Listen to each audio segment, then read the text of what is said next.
Good morning, students. Your geography book, lesson 5, industries. Topic is distribution of major industries. इससे पहले जो topic था उसमें हमने इंडस्ट्रीज़ के बारे में पढ़ लिया है और कैसे अगर हम केयर नहीं करते तो कैसे वो हमारे लिए हजार्डस भी हो सकती है, इसके बारे में हमने डिटेल में पढ़ा। अब हमने पढ़ना है कि जो बड़ी बड़ी इंडस्ट्रीज़ होती हैं उनका डिस्ट्रीब्यूशन कैसे हो सकता है। सबसे पहले जो बड़ी इंडस्ट्रीज़ हैं उसमें आती कौन कौन सी है? आयरन एंड स्टील इंडस्ट्री है, टेक्सटाइल इंडस्ट्री है, इंफॉर्मेशन टेक्नोलॉजी इंडस्ट्री है। ये सभी क्या हैं? बड़ी बड़ी इंडस्ट्रीज़ हैं और इसका डिस्ट्रीब्यूशन जो है वो किस तरीके से किया जा सकता है।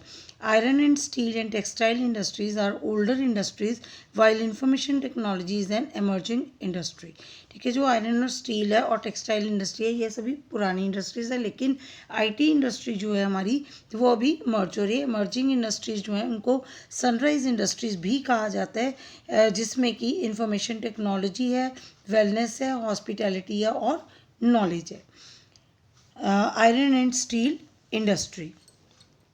Like other industries, iron and steel industry too comprises various inputs, processes and outputs. This is the feeder industry whose products are used as raw material for other industries. Iron and steel industry जो है इसको एक feeder industry कहा जाता है, जो बाकी बहुत सारी और इंडस्ट्रीज़ हैं जिनके लिए ये रॉ मटेरियल का काम करती है, इसीलिए इसको फीडर इंडस्ट्री कहा जाता है। द इनपुट्स, जो इस इंडस्ट्री के इनपुट्स कौन कौन से होते हैं? Raw material such as iron ore, coal and limestone, labour, capital, site and other infrastructure जो है ये सभी क्या हैं? इनके इनपुट्स हैं। The process of converting iron ore into steel involves many stages. जो प्रोसेस होता है आयरन ओर को कन्वर्ट करने का स्टील में, उसकी बहुत सारी स्टेजेस होती हैं। पहले रॉ मटेरियल को क्या किया जाता है? आग की भट्टियों में डाला जाता है, वहाँ पर उसको फिर मेल्ट किया जाता है, मेल्टिंग पॉइंट तक जाके उसको मेल्ट किया जाता है और फिर उसको रिफाइन कर लिया जाता है।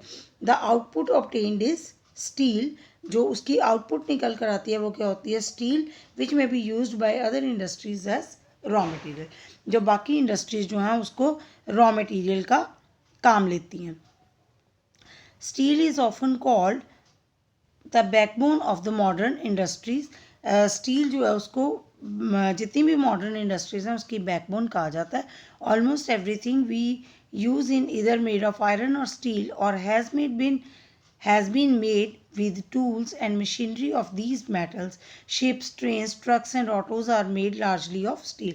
अगर हम स्टील की बात करते हैं तो बहुत सारी जो हमारी अलग अलग इंडस्ट्रीज जो हैं वहाँ पर ये यूज़ हो जाता है, जैसे कि शिप्स बनाने हैं, ट्रक्स बनाने हैं, ऑटोज़ बनाने हैं और बहुत सारी चीज़ें हैं जिनमें कि स्टील का यूज़ होता है। एक छोटे से सेफ्टी पिन, एक नीडल से लेकर हैवी इंडस्ट्री तक जो है स्टील का यूज़ किया जाता है। जैसे कि ऑयल वेल्स होते हैं, अगर उनकी ड्रिलिंग करनी है हमने तो उसकी मशीनरी जो होती है वो भी स्टील से ही बनाई जाती है। 1800 से पहले जो थी आयरन और स्टील इंडस्ट्री जो थी वो कहाँ पे लोकेटेड थी? जहाँ पर रॉ मटेरियल, पावर सप्लाई और रनिंग वाटर जो था वो इजीली अवेलेबल था, तब तक वहाँ पर क्या थी? आयरन और स्टील इंडस्ट्री जो थी वो लगाई गई। Later the ideal location for the industry was near coal fields and close to the canals and railways. उसके बाद जो इंडस्ट्री की लोकेशन सेट की गई वो कहाँ थी? जहाँ पर कोल फील्ड्स जो थे वो पास में थे और कैनाल्स या फिर रेलवेज जो थे वो पास में थे, तो वहाँ पर इस इंडस्ट्री को लगाया गया।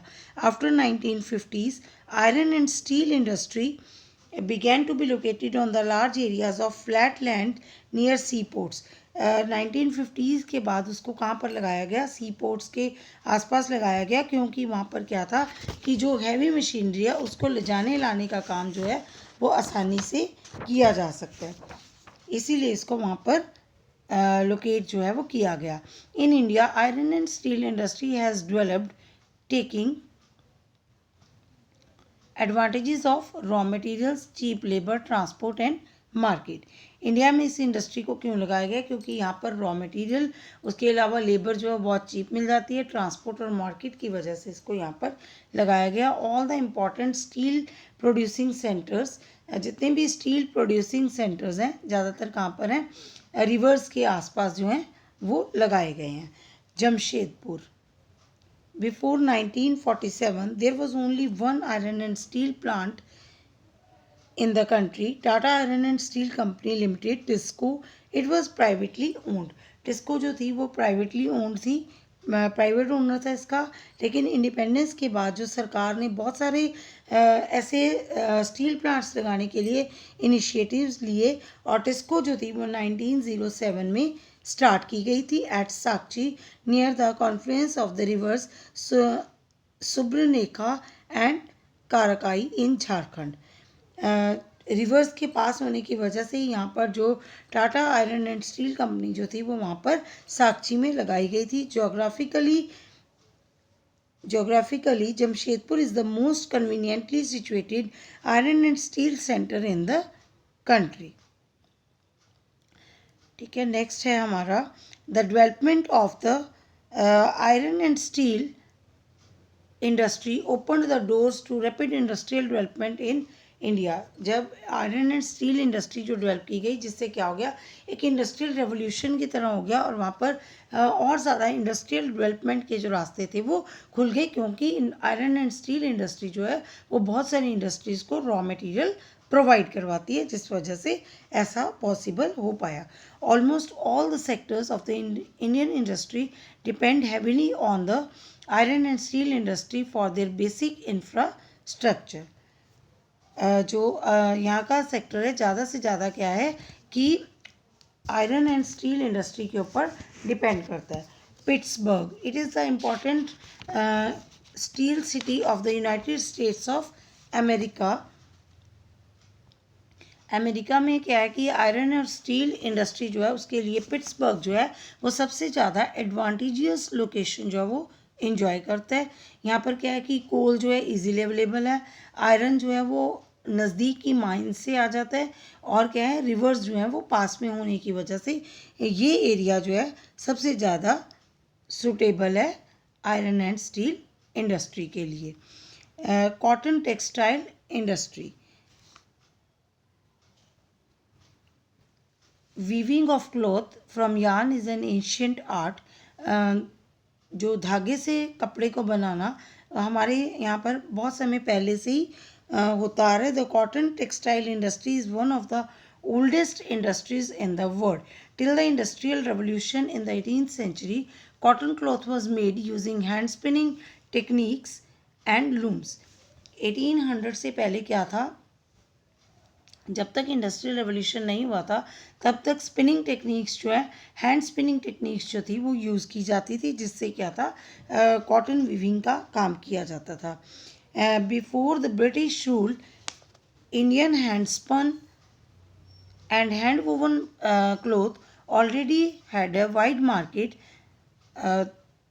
ब्रिटिश रूल से पहले, क्योंकि यहाँ पर इंडस्ट्रियल रेवोल्यूशन तब तक नहीं हुआ था, जो हैंड स्पन और हैंड वोवन क्लॉथ था उसकी एक बहुत बड़ा बाज़ार जो था वो था. जैसे the muslin of Dhaka, chintz of Masulipatnam, calicoes of Calicut and gold wrought cotton of Burhanpur, Surat and Vadodara were known world wide for their quality and design. ठीक है, ये कुछ बेस्ट क्वालिटी ऑफ कॉटन जो थी अलग अलग जगहों की, जिसके लिए ये कम्प्लीटली फेमस थे मार्केट में. The first successful textile mill was established in Mumbai in 1854. The warm, moist climate, a port for importing machinery, availability of raw material, and skilled labor resulted in the rapid expansion of the industry in the region.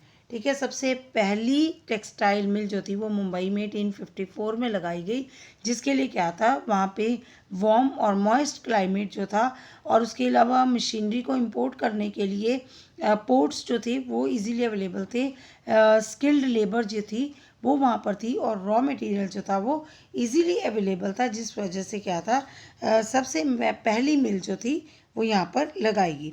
Initially, this industry flourished in the states of Maharashtra and Gujarat because of the favorable humid climate, but today humidity can be created artificially and raw cotton is a pure and not weight losing raw material, so this industry has spread to the other parts of the India. ठीक है। अब क्या है कि इस industry की क्या है कि महाराष्ट्र और गुजरात में ह्यूमिड क्लाइमेट होने की वजह से यहाँ पर लगाई गई, लेकिन क्या था कि ह्यूमिडिटी क्या है कि इसको आर्टिफिशियली क्रिएट किया जा सकता है, जिस वजह से क्या किया गया कि इसको देश के दूसरे हिस्सों में भी लगाया जाने लगा। Ahmedabad it is located in Gujarat on the banks of the Sabarmati river. The first mill was established in 1859. ठीक है, इसमें यहाँ पर क्या है, फर्स्ट मिल जो थी वो 1859 में लगाई गई थी, क्योंकि ये गुजरात जो है वो साबरमती नदी के किनारे पर स्थित है, इसीलिए इसको मैनचेस्टर ऑफ इंडिया भी कहा जाता है। और but in the recent years Ahmedabad textile mills have been having some problems. Several textile mills have closed down. This is primarily due to the emergence of new textile centers in the country, as well as the non-upgradation of machines and technology in the mills of Ahmedabad. अब क्या है, अहमदाबाद की जो textile mills थी वो अपनी जो एक महानता है उसको खोती चली जा रही हैं। क्यों? क्योंकि और पूरे देश में बहुत सारी टेक्सटाइल मिल्स जो हैं वो एस्टेब्लिश हो गई हैं। उसके अलावा क्या है कि यहाँ पर क्या है, अब लेबर की कमी हो चुकी है और जो मशीन्स हैं उनको अपग्रेड नहीं किया गया और नई टेक्नोलॉजी की मशीन्स जो है वो वहाँ पर लाकर नहीं लगाई गई, जिस वजह से क्या है कि उन्होंने अपनी अहमियत जो है वो खो दी है। Osaka it is an important textile centre of Japan, also known as the Manchester of Japan. जैसे अहमदाबाद को मैनचेस्टर ऑफ इंडिया कहा जाता था, वैसे ही ओसाका को मैनचेस्टर ऑफ जापान जो है वो कहा जाता है। The first textile industry developed in Osaka due to the several geographical factors.